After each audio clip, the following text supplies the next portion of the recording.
우리가 이 땅을 살면서 많은 만남, 교제가 있습니다. 각각의 참 축복이 있고 은혜가 있습니다. 근데 교회 속에서 만나는 만남은 아주 특이합니다. 그래서 이 교회의 만남은 좀 신비한 단어로 묘사를 할 수가 있습니다. 왜 그런가? 교회는 사람들 모이는 것이 아니라 사람 위에 하나님이 계신다는 것. 이 교회는요, 특이하게 형성되었습니다. 성경을 보니까 교회에 대해서 이렇게 기록해 놨습니다. 디모데후서 3장, 이 집은 살아계신 하나님의 교회요 진리의 기둥과 터니라. 교회에 대해서 아주 짧은 구절로 우리에게 소개를 해줍니다. 교회는 어떤 곳인가? 살아있는 하나님이 계신 곳. 그분이 어떻게 교회를 다스리고 교회를 세워가는가? 진리라고 말씀합니다. 교회는 진리의 터 위에 서 있다. 진리가 무엇입니까? 예수님과 그리스도의 말씀입니다. 이 터 위에 교회가 세워졌고 또 교회가 어떻게 든든히 유지되는가? 이 기둥 역할, 그건 역시 진리 그 자체라고 말씀합니다. 교회를 사람이 움직이는 것 같아도 교회는 보이지 않는 하나님의 손길을 통해서 역사되어지고 이끌어가고 있다는 사실을 이 성경 정확하게 우리에게 보여줍니다. 오늘 이 본문도 보면은 이렇게 말씀합니다. 그들이 사도의 가르침을 받아. 그들이 사도의 가르침을 받아. 지금 예수님이 떠난 자리에 사람들만 있어요. 그런데 그 현장에 보이지 않는 성령께서 친히 이곳에 임재해 계십니다. 예루살렘 교회의 모습을 보여주는데, 예루살렘 교회를 보여줄 때 첫 시작이 어떻게 되는가? 그들이 사도의 가르침을 받았다. 이렇게 성경은 우리에게 예루살렘 교회의 첫 모습을 소개를 해줍니다. 여러분, 사도가 어떤 사람들인가요? 이들은요 3년의 시간을 예수님과 동고동락했어요. 한솥밥 먹으면서 주님으로부터 끊임없이 말씀을 배웠습니다. 주님의 입에서 흘러나오는 그 말씀을 통해서 들었던 그 메시지의 핵심이 무엇인가? 하나님의 나라예요.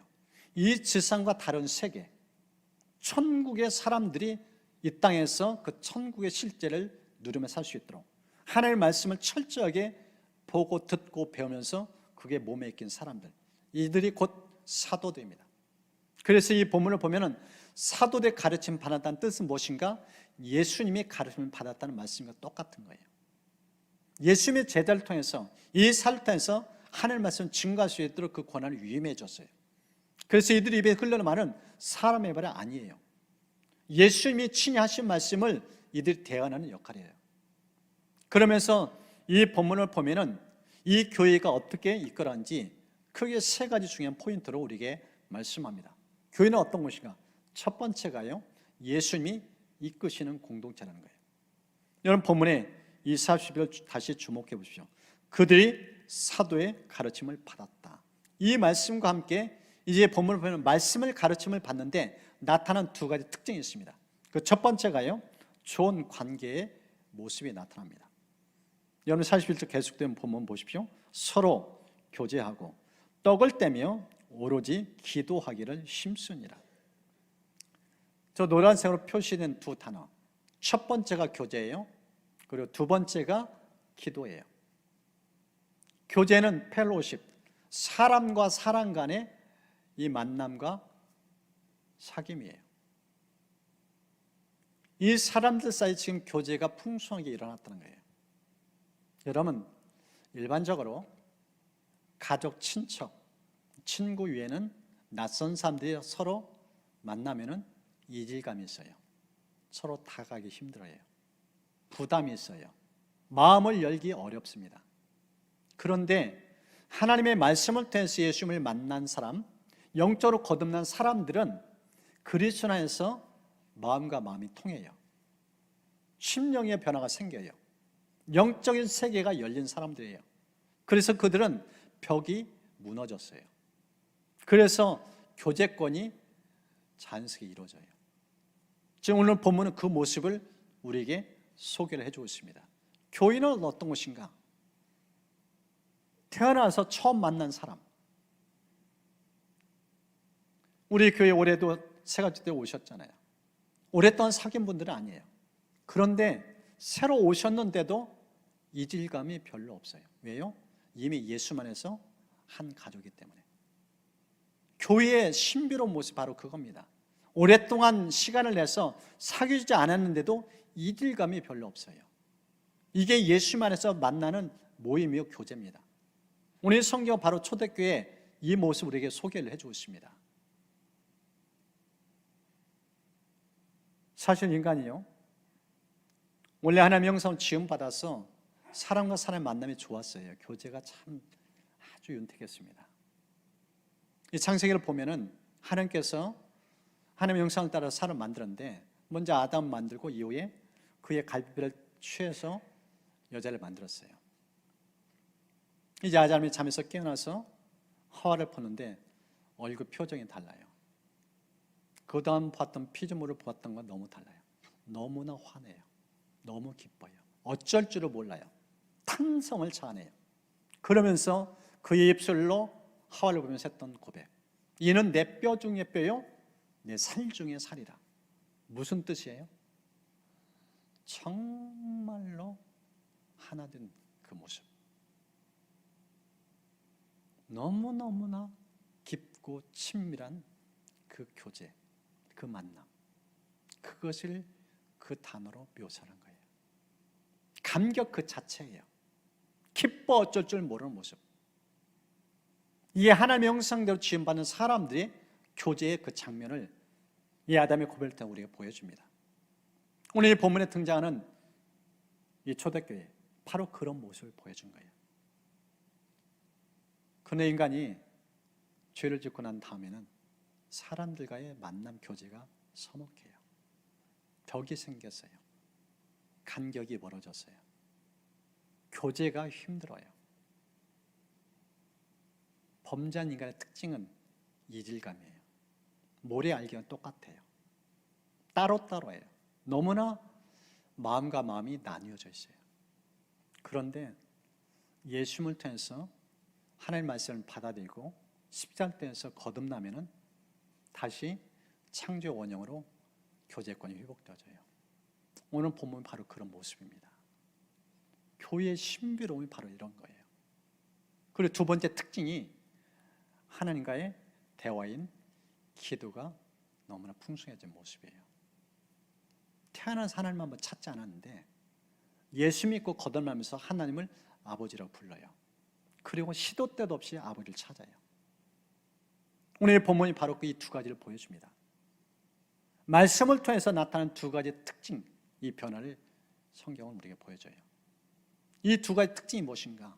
막힌 담이 다 허물어진 거예요. 위로 하나님 관계, 옆으로 사람과 관계. 십자가에서 모든 게 형통케 되는 모습.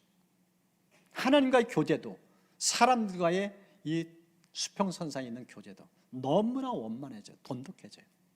이 놀라는 총을 교회를 통해 허락하셨다는 것을 오늘 성경은 우리에게 보여줍니다. 에스더 11장을 보면 이렇게 말씀합니다. 내가 그들에게 한 마음을 주고 그 속에 새 영을 주며 그 몸에서 돌 같은 마음을 제거하고 살처럼 부드러운 마음을 주어 내 율례를 따르며 내 규를 지켜 행하게 하리니 그들은 내 백성이 되고 나는 그들의 하나님이 되리라. 우리가 하나님과의 관계를 형성하는데 말씀이 아주 중요한 매개체 역할을 하고 있음을 보여줘요. 말씀이 들어와야 하나님이라 인정하고 그 하나님과 교제권이 온전히 회복되는 것을 오늘 성경 말씀이에요. 예수님도 이렇게 말씀해요. 진리의 성령 오시면 그가 너희를 모든 진리 가운데 인도하신다. 요한복음 16장에 나오는 말씀입니다. 성령을 따라 하시는 일이 무엇인가? 우리를 말씀 가운데 인도하는 거예요. 말씀 따라 살 수 있도록, 말씀 안에서 교제가 풍성할 수 있도록 그렇게 성령께서 우리 심령을 만지시고 있음을 우리에게 강조합니다.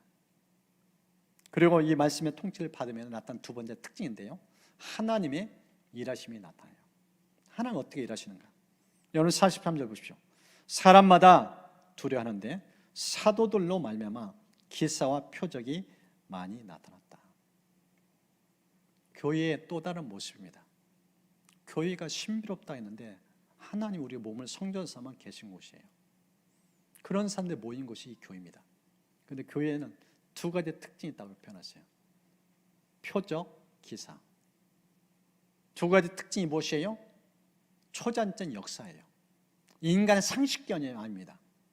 지금까지 보지도 듣지도 못한 일들이 교회에 일어나는 거예요. 저는 신앙생활 청년기 할 때 아주 시골에는 교회에서 신앙생활을 했었어요. 그때 이 시골 교회에 참 어려운 일이 여럿 있었어요. 그중에 이제 환자. 그런데 하나님께서 이 교회 가운데 기적을 일으켰어요. 초자연적인 기적. 병원에서 의사가 두 손 들었어요. 도저히 희망 없다 했어요. 불치병이에요. 병원에서 이제 의학적으로는 도저히 살 소망이 없다는 거예요. 근데 그 사람을 놓고 교회가 간절히 기도했어요. 하나님이 기적을 보이시도록. 하나님은 살아계신 분이니까. 죽은 자도 살리시는 분이 예수이시기 때문에, 예수님이 교회의 주인이라고, 지금도 주님은 기도하면 들으신다고 했기 때문에 주님 살려주세요. 하나님의 살아계심을 보여주세요. 하나님 들으셨어요. 역사를 일으켰어요. 의학적으로는 불가능인데 손을 다 내렸는데 하나님이 생명을 다시 연장해 줬어요. 동네에 다 소문이 났어요. 진짜 하나님 계시는구나. 동네에서 이 아이는 죽는다고, 이 사람은 죽는다고 했는데 하나님의 살리니까 살아나는 거예요. 교회가 바로 그런 곳입니다. 우리 교회 속에서 하나님께서 교회다운 교회, 정말 세상 사람들이 주목받는 교회, 이 특징이 있어야 돼요. 하나님께서 불가능한 것 가능케 하신다는 거예요. 초자연 역사를 일으킨다는 거예요. 성경에 보면은 이 초자연적인 역사들이 곳곳에 등장해요. 그 중에 하나가 다니엘서 3장에 등장하는 모습입니다. 말씀대로 오직 하나님 한 분만 경외하며 살려겠는데 우상 숭배하는 거예요. 느부갓네살 왕이 황금 신상 만들어 놓고 거기 앞에 절할 때 3명의 믿음의 사람들, 이 젊은이들이 무릎 꿇지 않아요. 고개 숙이지 않아요. 절하지 않아요. 그러니까 왕이 엄명을 내려서 평소보다 더 뜨거운 풀무불 속에 던져 넣으라고 해요. 얼마나 불이 뜨거웠던지 이 세 사람을 이 풀무불 속에 던졌던 사람들이 현장에서 불에 타서 죽어요. 이들이 이제 불구덩이에서 들어갔어요. 그런데 기이한 일이 벌어졌어요. 분명히 들어갈 때 3명이었는데 그 불구덩이 속에 1명이 더 있어요. 4사람이 있는 거예요. 왕이 보니까 사람이 아니에요. 신들의 형상이라고 표현했어요. 하나님이 그곳에 계신 거예요. 보호해 준 거예요. 그래서 결국 나오라고 했어요. 이들이 나왔어요. 사람들이 보고 이렇게 반응합니다. 지방 장관들과 대신들과 총독들과 왕의 측근들이 모여서 이 사람들을 보니 그 몸이 불에 상하지 않고 머리털도 그을리지 않고 바지 색깔도 변하지 않고 그들에게서 불에 탄 냄새도 나지 않았다. 평소보다 7배 더한 불이에요. 가까이 가기도 힘든 그 불구덩이에서 들어갔다가 나왔는데 끌린 흔적도 없어요. 머리카락 하나 손실되지 않아요. 들어가 있는 상태 그대로 나왔어요. 피부가 검게 타지도 않고. 이게 어떻게 가능했어요? 표적이에요. 하나님이 계시다는 거예요. 살아있다는 거예요. 하나님을 경외하는 자들을 전능한 손길로 지키시고 보호하신다는 거예요. 그걸 이들 통해서 증명시켜준 거예요. 여러분 일상생활에 이르는 길 축복합니다. 세상 사람들 무시당하는 길이 무엇인가? 하나님이 여러분과 함께 하신 것을 보여주는 거예요. 그 보이는 증거가 무엇인가? 표적이요, 기사예요. 도저히 안 돼요. 불가능해요. 그런데 하나님이 손을 댄 거예요. 하나님이 일하신 거예요. 그 역사를 보면서 진짜 당신은 보니까 하나님이 계신다. 부인할 수 없는 그 역사. 우리 교회가 그런 교회들을 원해요. 도저히 불가능하고 한계점이 도다는 도전들이 사람들 사는 곳에 교회 속에 있을 수 있어요. 그런데 하나님이 일하시니까 역사가 일어나요. 제가 아는 한 분도 그래요. 이분이 교회 가서 부임하는데 부임 초기에는 교회가 파산 직전이었어요. 건축 중단, 성도들은 다 빠져나가고 빚더미에, 수백억의 빚더미에 교회가 주저앉은 상황이었어요. 이제는 어느 누구도 손쓸 수 없어요. 그런데 그 교회가 지금 시점에는 한국 교회가 주목해요. 교인 수만 작년이 7천 명이 넘어요.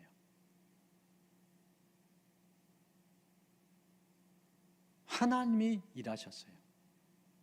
끊임없이 하나님이 이 교회를 이끌어 가셔요. 우리 교회도 마찬가지예요. 우리 교회 주인은 예수님이에요. 제가 인도하지 않아요. 저도 그렇고 여러분도 그렇고 우리 교회는 예수님이 주인이시다. 주님이 이끌어 가신다. 이 분명 확신 가지시기를 주의 이름으로 축복합니다. 오늘 이 본문을 보면은 교회의 주인 되신 예수님이 먼저 사람을 만지셔요. 서로 교제권을 풍성할 수 있도록, 하나님께 간절히 기도할 수 있도록 영적인 공동체로 빚어가셔요. 그러면서 하나님께서 살아계심을 보여줘요. 표적도 기사도 행하셔요. 이런 교회의 모습을 오늘 성경을 보여줘요. 바로 이 교회의 주인 되신 예수님이 이끄시는 공동체의 모습입니다. 두 번째는요, 예수님을 따라가는 이 공동체가 교회인 것을 보여줍니다. 이 교회에서 나타난 두 가지 모습입니다. 첫 번째가 연합입니다. 첫 번째가 연합. 여러분 44절 보십시오. 믿는 사람이 다 함께 있다. 믿는 사람이 다 함께 있다. 여러분 이들은요, 혈육 공동체가 아니에요. 그리스도 안에서 말씀 안에서 새롭게 태어난 분들이에요. 영적인 새롭게 빚어진 사람들 모인 모임이에요. 그런데 그들이 모였는데 너무 편안해요. 안정감을 누려요. 부담이 없어요. 불편함을 못 느껴요. 각기 다른 삶의 배경이에요. 가족도 친척도 아니에요.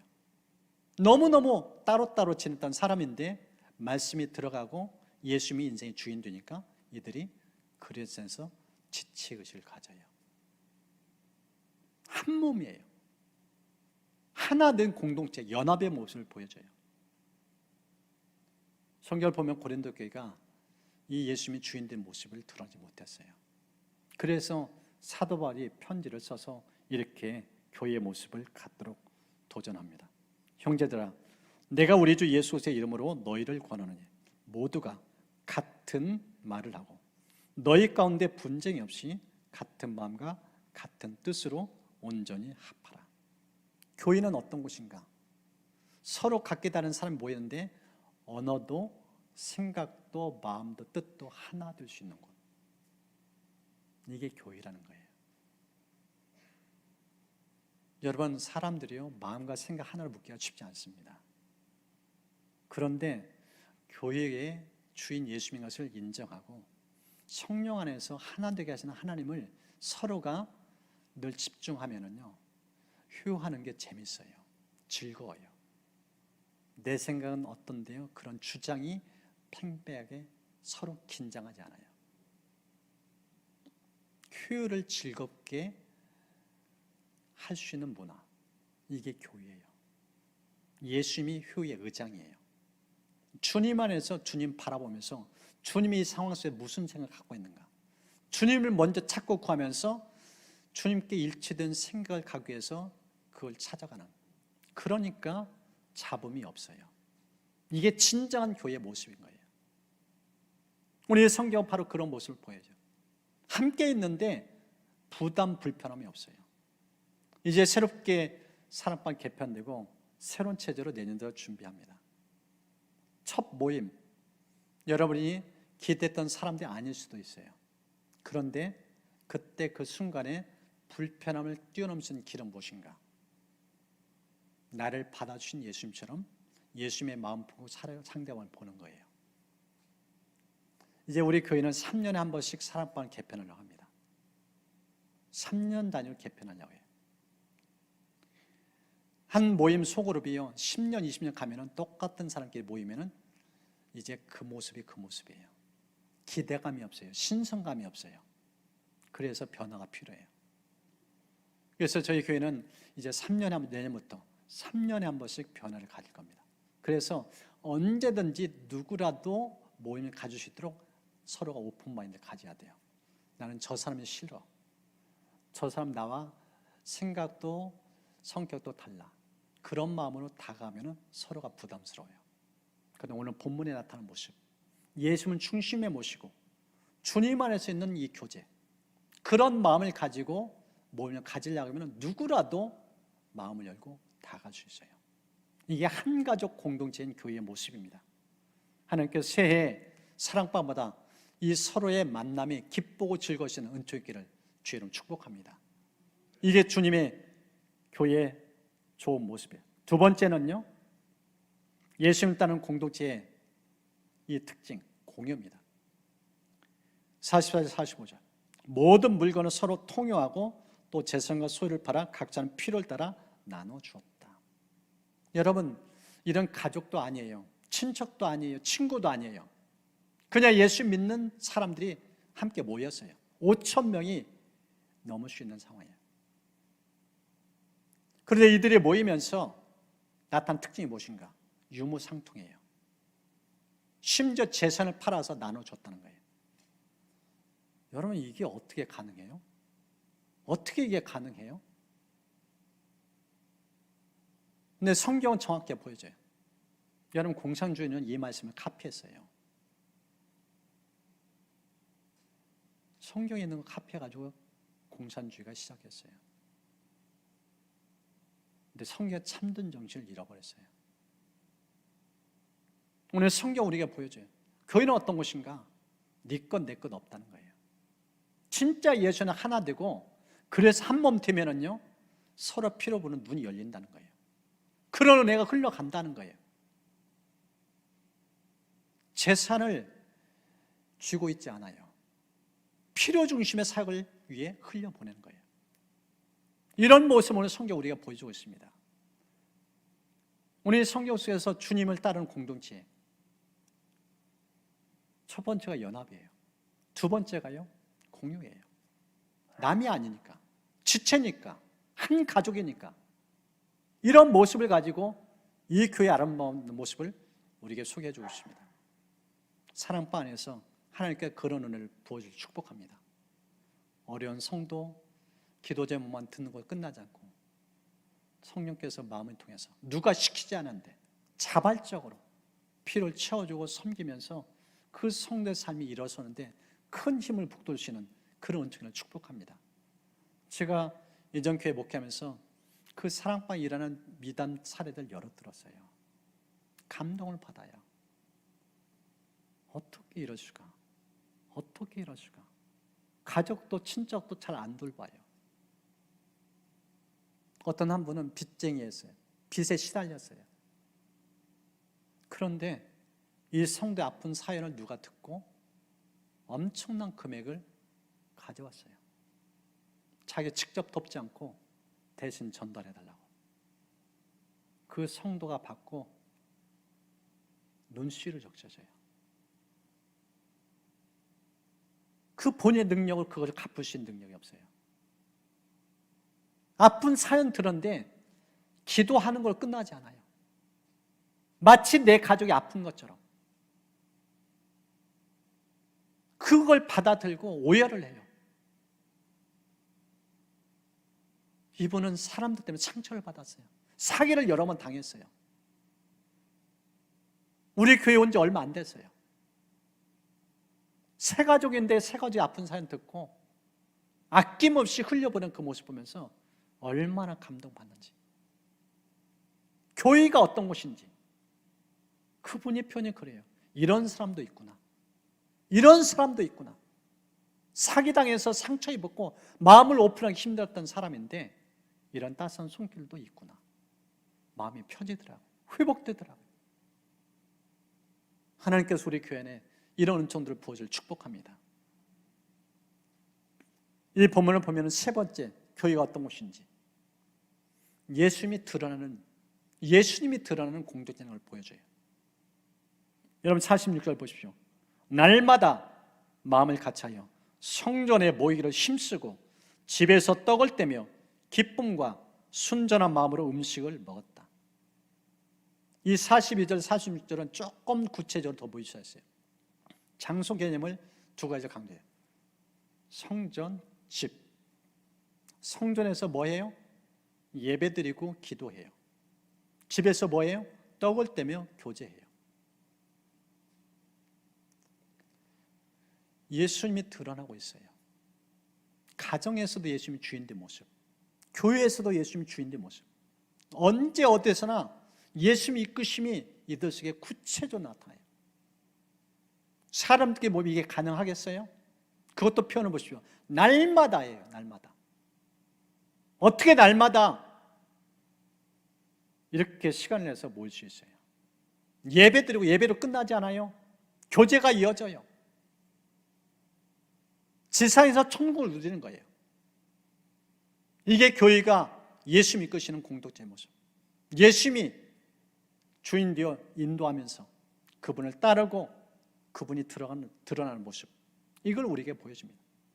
이 본문을 보면서 저희 교회와 좀 실제 관련돼서 이제 예배 관련된 권면 3가지, 그리고 사랑방 관련된 조언 3가지 좀 같이 나누는데, 예배 부분 첫 번째, 날마다 예배하는 삶을 위해 새벽 기도를 습관화하십시오.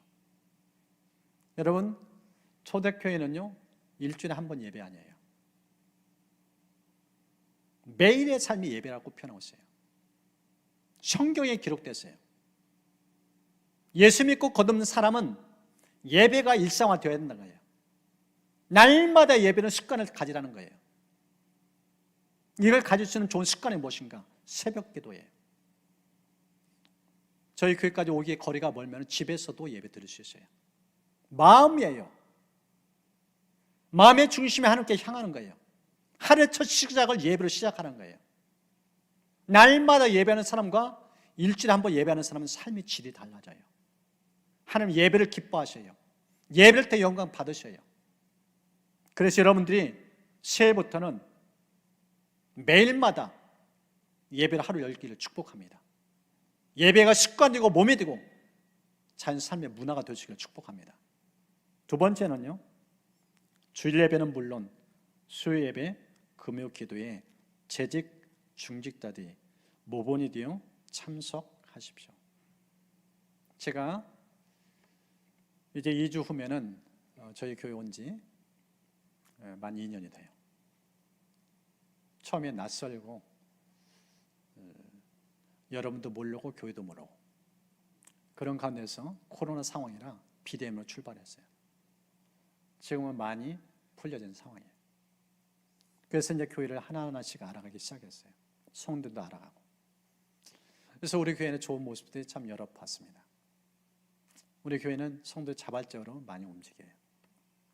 누가 시키지 않아도 기본적으로 내가 보이는 것은 이렇게 자발적으로 하는 아주 좋은 문화가 있어요. 40년의 교회 역사가 있었기 때문에 주는 아름다운 모습인 것 같아요. 근데 좋은 모습을 이렇게 쭉 보는데 좀 아쉬운 부분도 없지 않아 있습니다. 그 중에 하나가 제가 보니까 예배 드리는 부분에 있어서 주일 예배를 소중히 여기는 아름다운 모습은 있는데 주중 예배가 참 약하다. 주중 예배가 참 약하다. 이런 정도의 예배 문화, 태도 가지고는 하나님 일하시기에 조금 힘들다.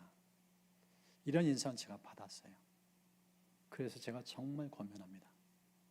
하나님이 우리 교회를 한 단계 더 발전시키고 부흥시키기 위해서는 무엇보다 하나님이 예배에 관심이 있으셔요. 성도들 앞다퉈서 예배에 참석해야 예배 가운데 은혜를 부어주셔요. 예배 부흥이 이제 놀라운 삶 속에 나타나요. 근데 예배에 성도들이 소홀히 하면은 하나님이 하늘문 여시고 복을 주시려고 해도 은혜가 흘러가지 않습니다. 그래서 특별한 상황에는 시간이 없는데 할 수는 없어요.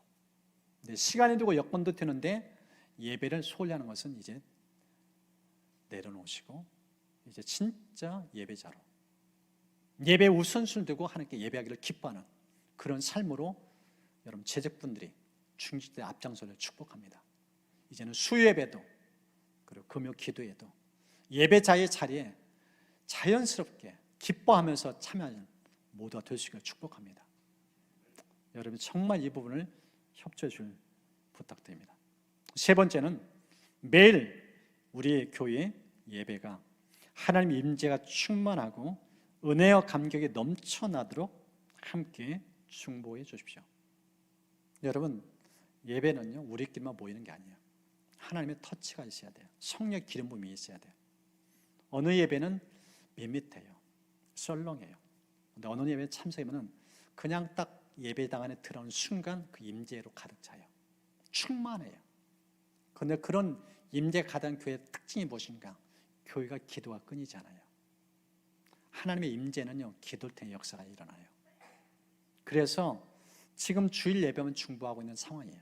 이제는 중보팀만 예배를 해서 중보하는 사람들만 기도하는 것이 아니라 전 교인이 예배를 해서 함께 중보할 수 있도록 축복합니다. 날마다 하나님 우리 교회 새벽, 수요, 금요, 주일 이 모든 예배마다 성령께 기름 부어 주옵소서. 하나님 이제 충만한 예배를 드리도록 도와주옵소서. 예배 한번 드리는데 인생이 달라지고 삶이 변화되고 문제가 해결되고 그래서 예배가 기다려지는 이 영광스러운 예배 드릴 수 있도록 축복해 주옵소서. 여러분 마음을 다해서 함께 중보하시길 특별히 부탁드립니다. 이제는 사랑방을 위한 조언입니다. 세 가지. 첫 번째는 각 사랑방은 하나님이 맺어주시는 소중한 지체로 여기십시오. 여러분 이제 3년 단위의 변화를 여는 시점에서 이제 방점대에서 여러분이 어느 사랑방에 속했는지 듣고 이제 만남을 가질 겁니다. 교제를 가질 겁니다. 근데 아까 말씀드린 것처럼 내가 교회 내에서 그동안 별로 교제를 못했던 분들 그런 사람들 교제하려면 부담이 있을 수 있어요. 그 순간에 기억할 게 주님이 나를 십자가에서 어떻게 받아들이셨는지 그 십자가 정리 필요해요. 내가 인생의 주인이고 내 자아가 꿈틀거리면 그런 사람들을 부담 여겨요. 여러분 사람은요 영적인 존재라 나를 싫어하는지 좋아하는지 그냥 알아요. 굳이 말하지 않아도 저 사람이 나를 지금 기피하고 있구나 그냥 느껴져요. 그래서 이제 새롭게 변화된 사랑방에서 제대로 교제하려면 하나님이 이런 만남 교제를 갖도록 하나님이 그렇게 묶어줬다 이것을 인정해야 돼요. 이 준비를 하느라 참 기도하고 고민 많이 했어요. 새로운 변화를 어떻게 할까 지혜도 마음도 보면서 근데 최선을 다해서 이렇게 각 사랑방을 배치를 했는데 편성하면서 조금 아니었으면 하는 사람과 만날 수도 있어요. 근데 이걸 내려놓아야 돼요. 이제는 계속 변화가 있기 때문에 누구라도 교제하려는 마음이 열려야 돼요. 그리고 하나님께서 최상으로 3년 동안 교제하라고 묶어주신 좋은 교제권이다. 이걸 인정하면서 만나야 그 만남이 기뻐요. 교제가 원활하게 되어집니다. 하나님께서 한 분은 그런 태도로 반응할 수 있기를 주의 이름 축복합니다. 두 번째는 방장의 권위를 인정하고 서로 모이기를 힘써 주십시오. 여러분 서로 이제 사랑방 재편성하기 전에 가장 먼저 방장님들 세웠어요. 일일이 제가 다 전화를 드렸어요. 그리고 본인들이 이제 협조를 이렇게 요청에 대해서 협조하겠다고 또 그렇게 사역을 섬기겠다고 그래서 이제 주부에 발표됐고 이분들을 통해서 각 사랑방 운영될 겁니다. 근데 제가 이전 교회에서 교구 사역을 16년을 했어요. 여러 사랑방을 제가 봤어요. 보통 한 교구마다 사랑방 한 40개 이상 돼요. 2년마다 교구를 바뀌면서 많은 사랑방을 봤어요. 근데 잘 되는 사랑방과 사랑방이 운영되지 않은 사랑방 특징이 있어요. 잘 되는 사랑방 공통 특징은 딱 한 가지입니다. 협조적이에요. 방장 한 사람이 이끌어가지 않아요. 방원들이 자발적으로 사랑방을 활성화하기 위해서 노력을 해요. 수동적이 아니에요. 모두가 다 능동적이에요. 그러니까 방장이 신이 나요. 그런데 사랑방 안 되는 곳의 특징이 무엇인가? 모이라고 해도 안 모여요. 그러니까 방장님이 지쳐요. 그리고 방장님이 찾아와요. 목사님, 저 사랑방장 하고 싶지 않아요. 너무 힘들어요. 비협조적이에요. 이런 상태로는 사랑법문을 할 수가 없어요. 저 내려놓겠습니다. 그런 사랑방은 진짜 안 돼요. 그래서 부탁입니다. 매주마다 우리는 예배 드리고 식사하고 1층 노비에서 교제를 가져요. 또 추우면은 이 지하로 내려와서 이곳에서 좀 온기 가운데서 교제를 할 겁니다. 이 교제를 할 때마다 특별한 사정 하는 한 여러분이 교제를 사모하고 함께 참여하시길 바라요. 이 사정이 있다 저 사정이 있다 빠지기 시작하면은 여러분이 그 습관화되어져요. 모임은 빠짐이 없어야 돼요. 적극 동참해줘야 함께 가요. 그래서 여러분 방장님을 도와주시는 길은 딱 하나입니다. 모임에 절대 빠지지 않는 거, 적극 참석하는 거. 이것 하나만 지켜줘도 방장님이 힘이 나서 모임을 인도할 수 있어요. 여러분 그렇게 협조하시길 축복합니다. 세 번째는요, 매월 1회 가정별로 돌아가며 모임을 갖도록 협조해 주십시오. 저희 교회에 제자훈련 하면서 조건 중에 하나가 가정을 오픈하는 거였어요. 이 할례 교회에서 제자훈련을 10년 넘게 하면서 심지어 강조했던 것이 가정 오픈이에요. 이유가 있어요. 사람은 편한 걸 좋아해요. 가정 오픈하는 걸 부담을 다 갖고 있어요. 그럼에도 불구하고 왜 가정 오픈하는가? 가정을 오픈해야 마음이 오픈되져요. 대부분의 사람은 가면 쓰고 교제를 해요. 근데 가정을 오픈하면 마음이 오픈되어져요. 그래서 가정 오픈하라는 거예요. 교회 안에서 모임 갖는 거 편해요. 시간 이동도 아낄 수 있어요. 가정 오픈하려면 청소해야 돼요. 다과도 준비해야 되죠. 이것저것 신경 쓸 게 많아요. 그러니까 오픈하기 싫어해요. 현대교회 점점 신방을 싫어해요. 꺼려해요. 집 오는 걸 기피 현상을 갖고 있어요. 이런 식으로 가면은요, 점점 교회는 힘들어가요. 초대교회 보십시오. 날마다 집을 오픈했어요. 집을 완전 개방한 상태예요. 이런 태도가 필요합니다. 그래서 저희 교회는 이제 어떤 달은 5주의 모임이 있고 어떤 달은 4주 되는 그런 달도 있어요. 우리 교회는 이제 매월 마지막 주는 선교의 모임이니까. 그래서 선교의 모임을 그 모임을 갖는 그때는 사랑법문을 쉬느냐 그게 아니에요. 그날은 가정별로 돌아가면서 모이라는 거예요. 방장이 먼저 오픈하고 이러면서 가정을 오픈하면서 가정의 모임을 가져보면은 왜 가정에 모이는지 알아요. 굳이 설명이 필요 없어요. 교회에서 모일 때와 가정에 모일 때 한번 보십시오. 분위기가 달라요. 편안하고 친밀한 교제권이 형성되어져요. 가정에는 독특한 문화가 있고 환경이 있어요. 그래서 가정 오픈할 것을 강조하는 이유가 거기에 있습니다. 그래서 올해 한 번은 택시 타고 이동하더라도 가정을 오픈하고 거기에서 형제 교제가 있는 은총의 길을 주의로 축복합니다.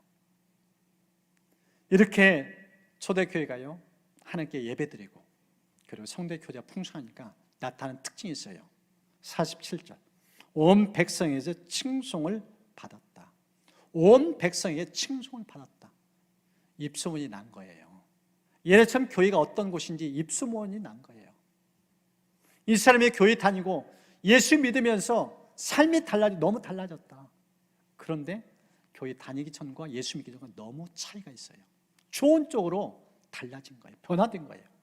진짜 이 사람은 그 옛날 사람 맞나? 삶의 질이 달라져요. 부러울 정도예요. 나도 그 의미에 참여하고 싶은 갈망을 갖게끔 이 동네 사람들이 이 예레스 교회를 주목한 거예요. 진짜 부럽다. 나도 저 교제권에서 들어가고 싶다. 이런 갈증을 자아낼 만큼 예레스 교회가 사방으로 소문이 난 거예요. 그러자 하나님께서 어떤 일을 일으켰는가? 마지막, 주께서 구원받는 사람을 날마다 더하게 하시니라. 주께서 구원받는 사람을 날마다 더하게 하시니라. 전도하지 않았어요. 예성교회 전도하지 않았어요. 전도팀도 없었어요. 하나님이 등떠밀어서 보내줬어요. 새 가족이 일주일에 한 번이 아니에요. 월에 한 번이 아니에요. 어찌다 한 번이 아니에요. 날마다 새 가족이 왔다는 거예요. 어떻게 가능했겠어요? 교회가 하나님이 이끌어간다는 거예요. 교회의 주인 예수님이라는 거예요. 이건 성경에 기록된 과거의 역사가 아니에요. 오늘날도 이게 가능하다는 거예요.